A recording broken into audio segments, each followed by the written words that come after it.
Pat Zelenka, the Pat Zelenka Project. Can you introduce yourself? Yep, I'm Pat Zelenka. I'm the guitarist and namesake of the Pat Zelenka Project.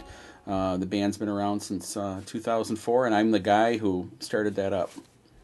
I guess, what did you do before the Pat Zelenka Project? What were some of the bands and projects you'd done? Did you do any like studio sessions or worked as a session musician at all? Well, no, not as a session musician. I'd recorded on and off since '96. I was always trying to get something solo going, but nothing had really presented itself. Mm-hmm. So I played in a few bands, bass for some people, and guitar and everything, and then a lot of bands too numerous to mention, but got through into 2002 or so, 2003, and I was in a band. We were playing a festival, and I was walking through the crowd and literally walked right into my current drummer, Steve Chapko. And he was there, and we just kind of looked at each other. We hadn't seen each other in years, and I said, stick around. I've got this band I'm with. It's terrible, but a lot of the songs I'm playing, I'm trying to record right now. Would you like to hear the songs? So he stayed, and he really dug it, and then that's how we started this up. This project, it kind of relies heavily on like blues and jamming, and also kind of rock and roll, sort of like fuzzed out kind of tones. Did you have an idea of what you wanted it to sound like when you started it, or like did you maybe incorporate some of those other ideas that you had been working on throughout the mid-90s into this and into the early 2000s into this project? Probably everything I'd ever listened to. Yeah, right. I was really heavily influenced by people like Johnny Winter, Robin Trower, Roy Buchanan, definitely Hendrix. You know, I mean, what about Hendrix? I think for me, the first, I was lucky because the first Hendrix album I got was the first record. I was just randomly flipping through the rack, and that was the thing I took home. It wasn't that at that time, I think I was about 15, that I knew that was the first album. But I took that home, and I was just, awestruck by it, as most people are who hear him for the first time. Yeah. And I was just really knocked out. There was a lot on, at that time, when I was 15 years old, it was really a synth pop sound that was all over. Yeah. And so it was a revelation to me that he didn't need that. And it hadn't been that long. You know what I mean? Mm-hmm. The 80s to 67 is really not, it sounds like a long time, but it's really not. And I was really shocked by it, and I was really heavily into a lot of the psychedelic bands of the late 60s. So, heavy Beatles nut, all that good stuff. A lot of the British stuff. And some of the stuff that's not as known, like The Move and bands like that, out of the late 60s that were really just, powerful garage bands. But definitely the guitar sound, to me, was, Hendrix, Johnny Winter, Roy Buchanan, Robin Trower, who's a big Hendrix devotee, I know I'm leaving out 50 people I was really listening to, too. And Jimmy Page was a huge thing for me.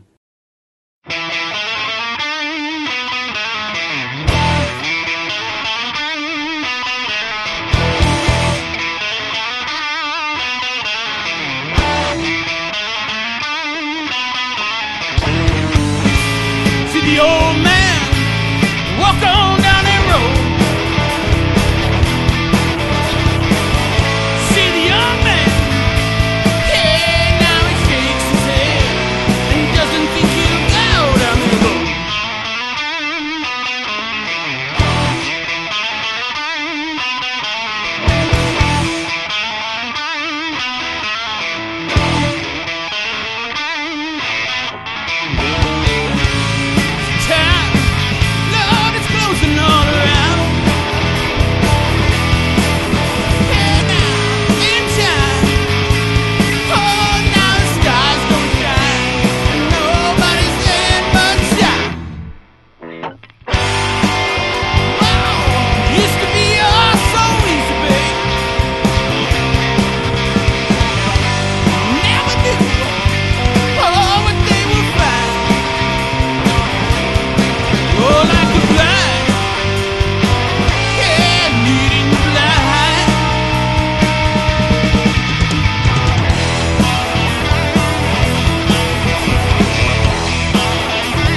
Your most recent album, Better Days, came out in 2008, and you're currently working on some newer material. It's been 3 years since then, so like, what are you focusing more musically and like your songwriting this time around towards? Well, kind of like the progression that happened from Radio Soul, the first album, to Better Days. You know, Radio Soul was recorded on a real minimal budget. It sounds great, but I knew that we could make make a better sounding record. So when we came in to do Better Days, we came into Elm Street Recording with Ryan Wirt. He just seemed to be getting a lot of tones that were just very easy for him to find some good tones. He didn't have to search for it. So I thought, well, we'll make the record here, and that'll be cool. And we did, and it was a lot of fun working with Ryan. And Better Days, to me, was the progression of, you know, since Radio Soul, I had been listening to a lot of Walter Trout, Joe Bonamassa, some newer guitar players like that. Michael Burks is a guy, too, in the blues scene that has a great heavy sound to his guitar. And I really dug that, and I thought, well, I want to come in and get down to it, you know. And I've always been a fan of even stuff like Grand Funk Railroad, Old Rare Earth, you know. Yeah. And I listened to a lot of newer bands, too, like Raphael Sadiq. And I really like, you know, just stuff like that where it's more of a funky guitar riff sound, and that's what I was really aiming for. And I thought the vocals were a lot better on Better Days. I thought we took that up a notch, and we took the guitar playing up a notch, and the songwriting. I thought the song construction was a lot more developed. So for the next album, I really would like to do something along the lines of B.B. King's Alive and Well, which is half live, half studio. Okay. And I'd really like to get some live recordings of some of the older material with the new guys, kind of like what the Byrds did with Untitled. You know, they had a really hot lineup at that point, but nobody had ever heard it. And so they re-recorded even stuff like 8 Miles High, you know, which is great to hear. It's like 16 minutes long on that record. And I thought, well, I don't want to do a 16-minute long track, but it would be cool to hear these guys reinterpreting some of that material and then have the flip side of it be all new studio recordings. And I've got a lot of stuff in the can, and I just thought, well, now would be the time to do it.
You've been playing around Lansing, and you mentioned earlier we were talking about like you go to Marquette, as far as Marquette down to Detroit and Cleveland. What are the band's live shows like?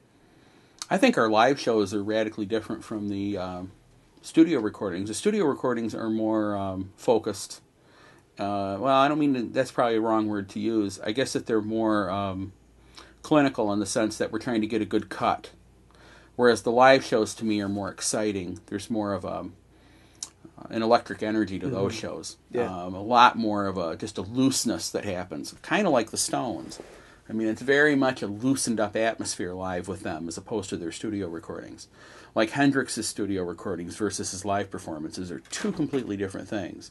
So that's really the way I always wanted it to be. You know, I've recorded this version on an album.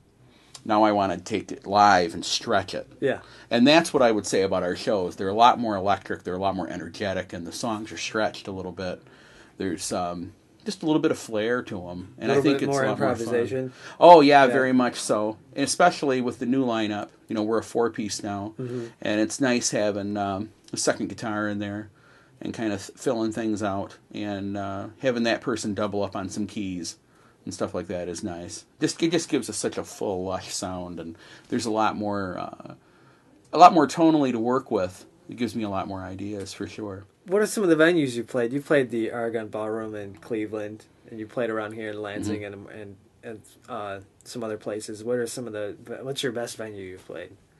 Probably my favorite thing ever was playing 2 places: the Agora Ballroom in that's Cleveland. What it was, okay. Yeah, loved the Agora. A lot of my heroes had played there, like Roy Buchanan. And I desperately wanted to walk on that stage, and I got an opportunity to do that, which was just a real trip to me, to go out there with the band and play. And there's some footage of that online. If you type Pat Zelenka Agora, there's a great shot of that. Yeah. And I was so proud to go there. And the other one was Royal Oak Music Theater. We played there. And that was just a real trip, too, because a lot of my heroes had played there. And I really wanted to be there bad, you know. And, you know, a lot of the guys I've listened to, yeah, they go back a ways. I mean, I think of Peter Green, you know, and people like that. It goes back a way, but, you know, they were people that were really influential on how I plugged in and played. Yeah. So I really wanted to go to the places they'd been. And those 2 shows, Royal Oak Music Theater in Detroit and the Agora Ballroom in Cleveland, so far, for me, have been the big high point. Yeah. I finally remembered it. What other instruments were you first a guitar player? Did you learn guitar when you were younger and then just kind of stick with the guitar? You said you played bass and you probably played some other instruments too. Like, I guess, what other instruments have you played, and do you kind of have are you versed in other instruments besides guitar? I played bass a lot for people, especially on my own recordings, but for other people too. Okay. I play piano. Some more, you know, some keyboards, basically, organ and piano. The drums a little bit, but I'm more like Ringo on the drums than I am Ginger Baker or John Bonham. That's really, my fantasy is that I'm the guy from Rush, but in reality I'm Ringo, you know. So there's that. I don't know. I tried wind instruments, but the only thing I made any progress on really was the harmonica, and that was barely. So really it's stringed instruments. I play some banjo and mandolin and all that stuff.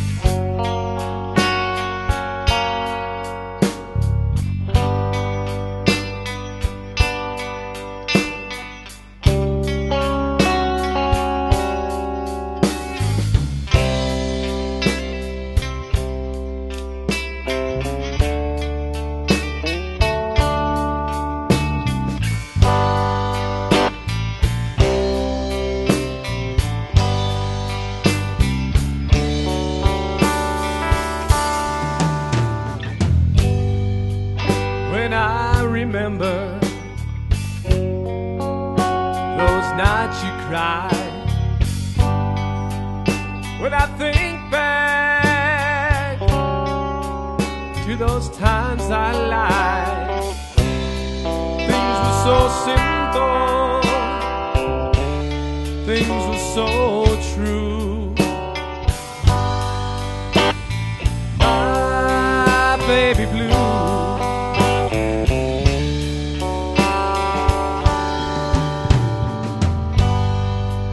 My sunset, sweet summer sunbeams,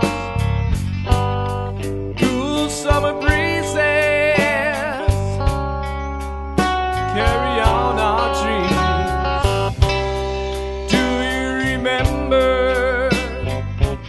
Oh, tell me true.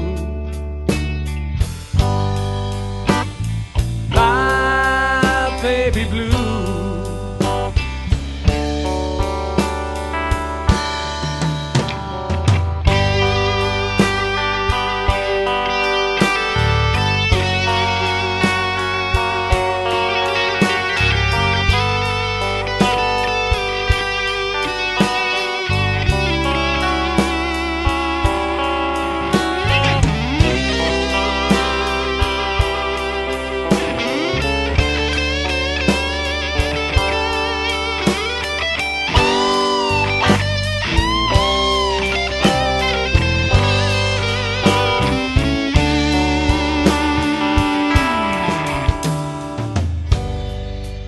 Waves crash on the sands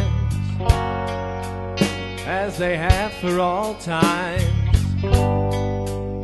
Lay my head back, rest my weary mind. Can you hear them? Doesn't make it through. My baby blue.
kind of bring in ideas to the whole group and then you kind of flesh it out that way, or do you kind of jam stuff out, or do a little bit of both? It's a little bit of both. Got to Be Leavin' is the opening track for Better Days. That was one we played today. And Got to Be Leavin' was something I wrote in my living room, brought to band practice. It flowed right out. Blind Leading the Blind, another track we played today, was something I wrote at home. And I brought it to practice, and everybody seemed to latch on to it. Magnolia Sunset, Nashville Highway was a demo I had at home for a long time. But it didn't have any words. So we had rehearsed it without a vocal. Okay. And then I thought, well, because originally I had thought about that as an instrumental, but then I wrote lyrics, gave them to the drummer who was going to sing it, and I said, just sing what you think you hear. And he was spot on. It was really weird. It was eerie, because he had the same melody that I heard in my head. Weird. He heard it the same way. I just wanted to see, you know. Some stuff is collaborative, though. Sometimes Steve and I'll give him some riffs and make CDRs of those, and he'll just play them in his car until he comes up. He keeps a notebook there handy. Yeah. So some stuff is collaborative, but usually, you know, like the stuff you heard today, I wrote and do that. Do you do covers too? We do on the side. We do. If we're a full cover band, fully capable of going on to anyone's club or bar and playing, and proud of it. I know some bands aren't, but I just figure we're working. There's nothing wrong with that. Yeah. But we do try to promote the original material as much as possible. So if I play a festival or something, I'll feature a lot of that. Yeah. You know, a few things I like to play, you know, like maybe some Albert King, but stuff like that. What's your favorite cover that you've played? Right now, the one we are playing, which is As the Years Go Passing By. I enjoy playing that a lot. Who's that? Albert King. Albert King. By Albert King, yeah. I really enjoy that one a lot. We do some Beatles, like Come Together, which I enjoy playing a lot with the band. And Two Rolling Stone, Robin Trower, is another favorite. We play that. What are some of your influences? Going back a little ways, probably initially Chuck Berry was somebody that, as a kid, I really enjoyed. When I heard him, then I went a little further back and got really into Charlie Christian, who was Benny Goodman's guitar player. And he's the first ever recorded electric guitar player that people heard on the radio. Django Reinhardt, definitely Peter Green, the Three Kings, B.B. Albert, and Freddie. You know, all three of those guys are a huge influence. Robert Pete Williams, which is a really obscure guy, acoustic guy, but he was definitely somebody. Robert Johnson and Son House are obvious, but they're a huge influence. Like I say, the Three Kings, B.B. King and Albert King and Freddie King, were all a huge influence for different reasons, but mainly the vibrato. There was a huge finger vibrato to those guys. They had a lot of soul and feeling, you know. And then, you know, Robin Trower, we mentioned. Johnny Winter, I would be really stupid not to mention him. He was a huge impact on me. Because he was white and he sounded like that and he played like that. That was a big deal to me. Joe Bonamassa is somebody I'm listening to a lot now. Michael Burks on the new blues scene. You know, those two guys. Walter Trout is somebody. Rory Gallagher was a huge influence. You know, a lot of the typical people you'd expect to hear about, for sure. And then some people that aren't so typical, like Tal Farlow and Lenny Breau in the jazz field, were two guitar players that really had a huge sonic impact. And in the acoustic stuff, John Renbourn would be somebody I was really hit over the head with early on. I just really thought he was amazing. Still do. Still listen to John Renbourn all the time. I guess also kind of a spin-off of that. Like, what are some of maybe the new, like, kind of, I don't want to say new, but kind of non-blues affiliated, like, bands that are maybe in influence, or maybe that you've listened to and kind of like, oh, you know, kind of taking that into your songwriting or live show? Raphael Shadiq is somebody who's new, who I really like a lot. And I feel bad because I don't think you hear enough of him. CeeLo Green is somebody I really like. Grace Potter and the Nocturnals is a band I really like. As far as newer stuff, Michael Burks comes in there, and Walter Trout and Joe Bonamassa are three people in the blues field that I really, really like. I gotta think of their names. Sorry. The North Carolina Chocolate Drops. I forget I mentioned them earlier. But God, I don't want to forget them. But I really am listening to them a lot lately, and I can't think of their. Ugh. Anyway, we'll skip them, I guess. But yeah, I mean, that would be an example of some stuff that I have been listening to quite a bit.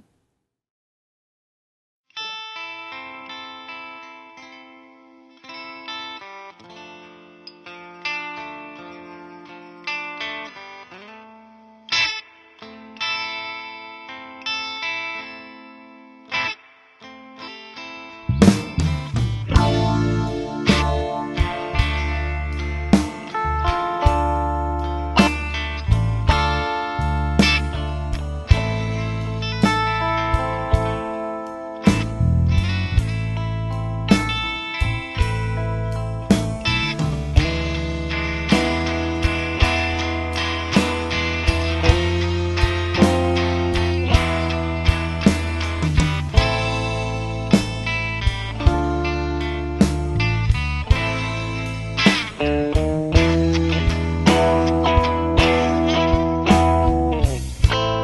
is nothing I can do, baby, if you leave me here to cry.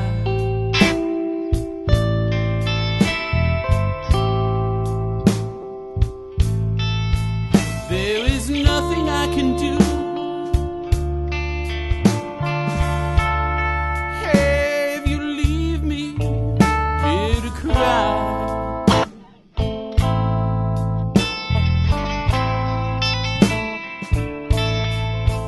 'Cause my love will follow you,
so long goodbye.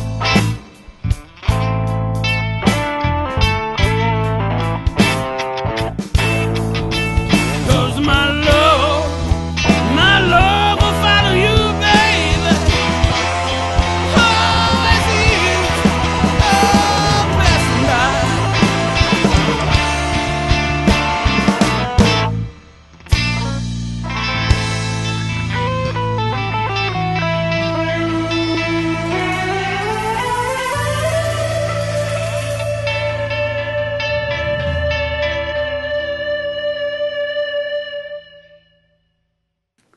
Well, with the first 2 albums out and getting ready to do a third, I can really see some great things in the future for the band. We're looking for some good festival work here in the new year and some good club work.